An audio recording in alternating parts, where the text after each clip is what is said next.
dito. Maraming salamat. We all know that every band dreams to play here at 70's Bistro best portfolio. Tapos po, salamat po kay Van, ang kaibigan namin, close friend, original member ng Dog of May sa Ride. Personal, nagpapasalamat din po kami sa mga, syempre in general, yung mga pumunta rin sa mga support sa lahat ng mga banda. Buhay po kayo. I would like to mention na particularly yung mga bisita namin. Kasi first time po namin magkaroon ng medyo madaling bisita. Kataba po ng puso. Si Boss Joey, si Boss Darwin, si Warren, at si Lee. Maraming pong salamat po.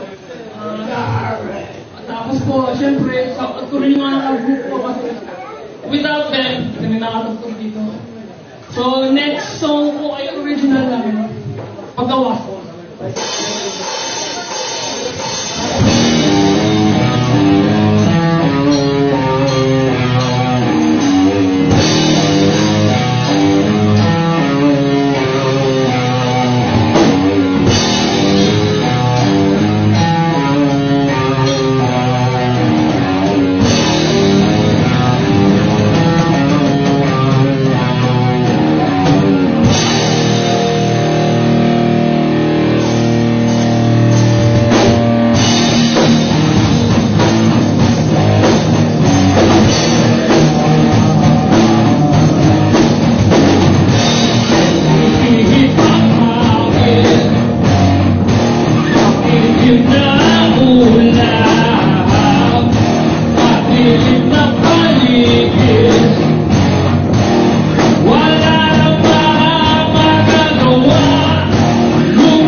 ako'y